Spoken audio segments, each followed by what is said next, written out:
Somebody in Bangalore to drive the new Mercedes-Benz CLA. This is Mercedes-Benz's latest and greatest electric car. Brand new car filled with artificial intelligence. I'm really looking forward to trying that out. And I'm here with Santosh Iyer. Santosh is the managing director of Mercedes-Benz India. First things first, few comments on the FTA we just signed with the European Union. I mean, you were there for the signing. Does that mean cheaper cars that everybody's been going wild on social media? So I think firstly, thanks Kushan for joining us. Quite a remarkable moment for us with the launch of the CLA. Coming to your question on FTA, I think, first of all, as multinationals, we always advocate free trade. Free trade between goods and services, lesser non-tariff barriers, that helps economies at scale. And if you see what's happened in the last 50 odd years, global economies, wherever it has thrived, has happened with free trade happening. So I think we have always been propagating it. And for sure, with India's aspiration to go from 5 trillion to around 8 trillion economy, the FTAs, not only the EU, but all the FTAs should help because it is enough goods and services that India can also export and get the money in. Now coming to the duty tariff topic, because Yes. FTA generally is more looked in the view of tariff as a main headline, and here if you go with whatever is available in terms of knowledge and data, first of all the timeline, if things go well, the earliest it can kick in is 2028.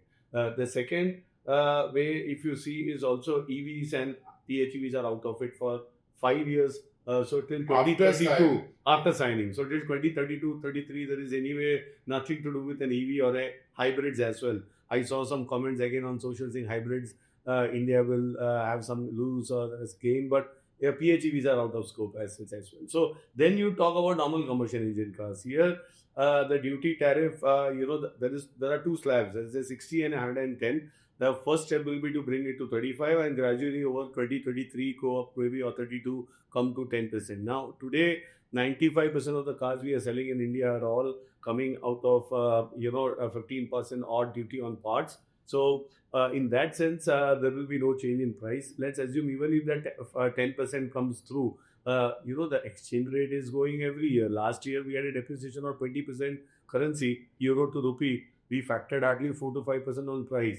So there is still 15% to cover, technically speaking. So I think it's a fallacy to think that prices are going to come down. Maybe for the one or the other CBU, maybe also, and companies, especially brands, don't price based on a price in Europe, tax, GST, and consumer price. Even the CLA, this new car that you saw yesterday, a simple Google search will show you a 250 CLA cost close to 60,000 euros. Now, 60,000 euros, if you add, let's take 110% duty, it goes to 120,000 euros. You add the GST of 5%, it should be costing a crore, or even if you take a 60% slab, should cost around say 70-80 lakhs, but we will price it below 68 lakhs. There is something that we need to understand, that pricing is done based on what the market can also take in, and it's true for combustion engines. You check our GLA prices in Germany, ex-factory, and ex-factory price in India, the GLA in India is cheaper than Germany. So it's it's a headline level, tariffs makes news, and there is quick calculation with a simple calculator thinking it's going to come down, but that's not the case.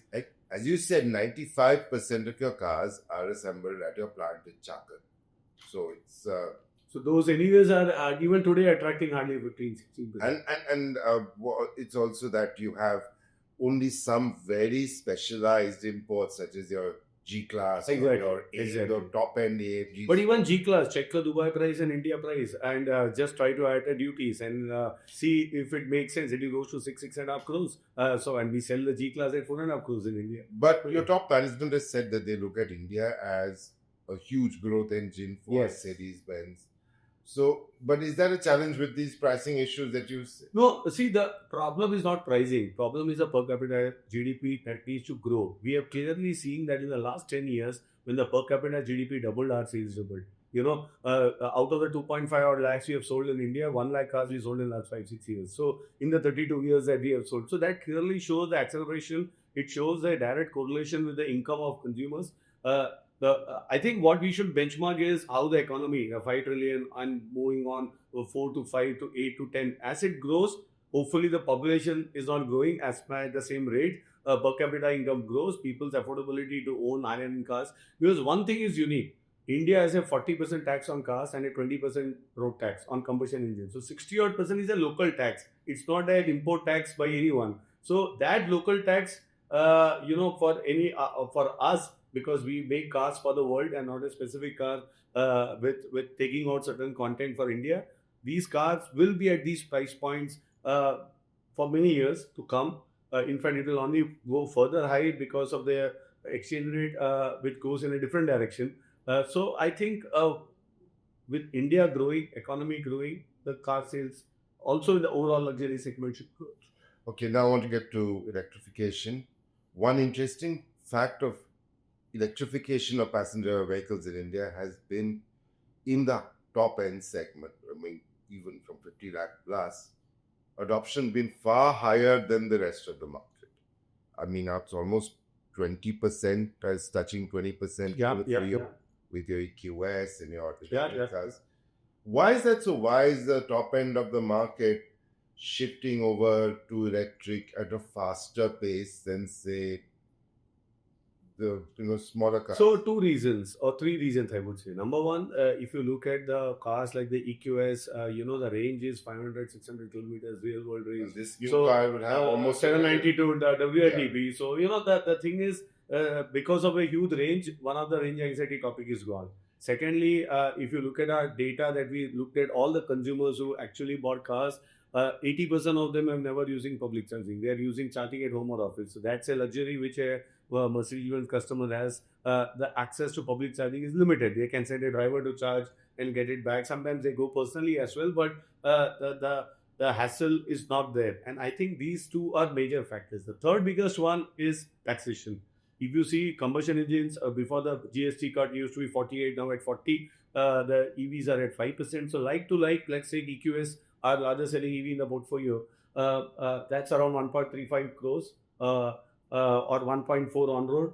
The GLE, I would say on road will come to 1.3 crores, 450. So the customer then thinks, wow, if I trade into an EV, I get maybe a slightly bigger car and EQS, maybe a bit on tech.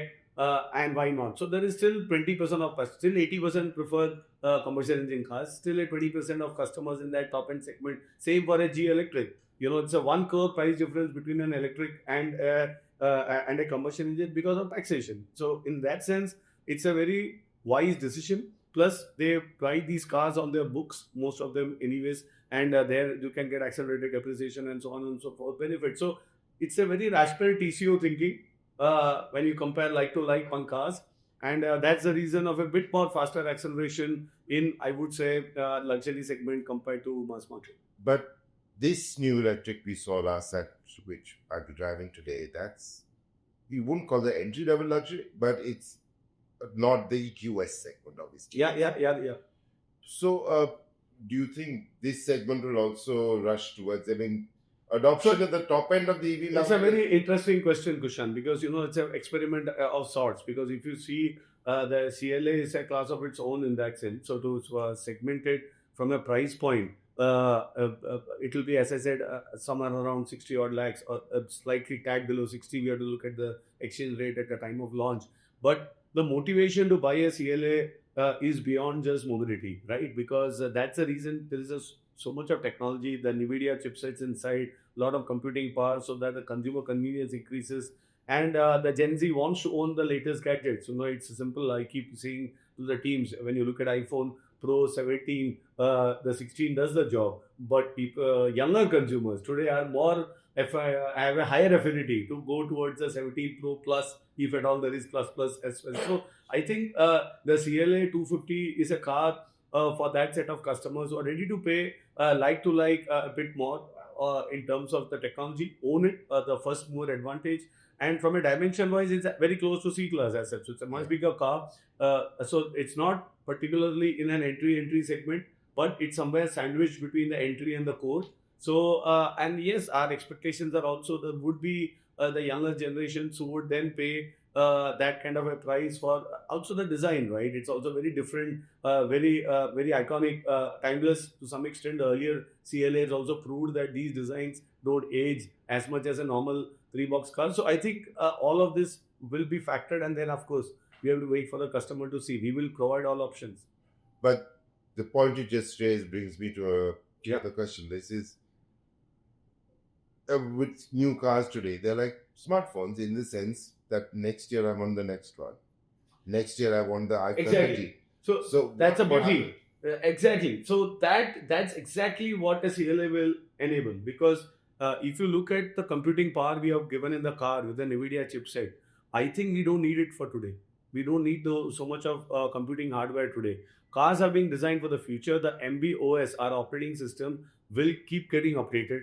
Over there updates. You don't have to visit a workshop. So you will have more features, gaming, lot of new autonomous ADAS assistance systems, all getting as the development happens. So it's exactly, you can relate the operating system to a iPhone corollary. You are not replacing a phone each time, right? You are able to get software updates. Most of the functionalities are working. Maybe the hardware can't change, like the camera, which keeps improving. That's what the USP is there. In a car, I think the driving dynamics are great. The car is able to be your companion. So most of the AI functions, which is to do with charging, which is to do with ADAS, which is to do with your conversational AI, because we have partnered with ChatGPT, Google navigation map layer is on top in this car. So all of that will continue to get updated. So for a customer, even after 12 months, 24 months, the car is as good as new because the operating system is getting updated. But in global markets, I've seen that EVs tend to depreciate a bit further than So that's a different reason. That's the reason for that is firstly new car demand. So if you look at the Gen 1, Gen 2 EVs which came, they had their own inherent topics, because I think as OEMs, not only us but everybody else, they have a very different learning curve. They were purpose built, thinking a very different consumer target group. It was not absolutely the right setup maybe, and the learning curve was faster. And I think the new car demand generally has a big impact on the residual values. That's number one. Number two, when you look at the adoption of those cars and the technology that got changed because of the newer cars coming, I think these are a couple of reasons why the residual value of some of these older cars, irrespective of brands, irrespective of luxury, mass market, whatever, they suffered a bit in the initial phase. But if I look at EQS SUV today, I think that car commands as good a residual value as a combustion engine. We are giving a residual value guarantee of that car as good as a combustion engine. In fact, even more, because our dealers are super confident that these cars will have clear buyers list and we have no issues to sell. So I think we are coming of age, I would say. And these current cars, residual, and we give residual value guarantees on all these cars. So in that sense, we are pretty confident the RVs will hold up. So, but EVs or no EVs, you still think that the E-Class will be... You know, there are inquiries in the market for used EV batteries, and you don't have batteries today, because now the ecosystem has developed so much on power generation, storage. 2 days back, I met a company in Bangalore itself. When I came in, they came to say, any used batteries, please give us. Because the renewable sector, the energy storage sector, they all want these. And if you calculate the price of the car backwards, I keep saying the cost of the battery 97% can be repurposed in the car, 96%, or it can be used in second life. So I think there's a lot of intrinsic value in an EV compared to a combustion engine. So in that sense, I think we have to be patient, but this will normalize. I think that fear factor has gone away, that no, after 8 years the battery's finished. I mean, yeah, exactly. That also was driving some of these RVs down. Oh yeah, that way, because your battery, everybody knows, will probably have, plus the top hat, as you call exactly. it. Yeah. So, by the way, talking of top hat, this CLA is on the new MMA architecture. So we've seen a small sedan, a small luxury sedan, I mean, a smaller sedan. So you also see SUVs and all. Will there be more? But this is an import. This is a CPU. Yeah, but that's for the customer. It should not matter, because for customer it's about price. The supply chain for some of these cars are not established yet for a local production. I think we have gone at an accelerated speed to bring this car to market in Europe as well as much early. And there is 40 plus product fireworks. We are prioritizing. As far as price is concerned, we will ensure it is even lower than a CKD kind of a pricing. But on the other side, it's a CBU, and maybe in the future we will localize more EVs as well. All right. Thank you so much, Santosh. We are meeting up again very soon, I believe. Yes, on the very soon for Very your soon, yes. big one, a different segment that we first launched. Yes. And now, and many more times this year. Yes. Okay. And Congratulations on this car, and hope to see you many more times this year. And Enjoy the drive. thank you so much. Thank you.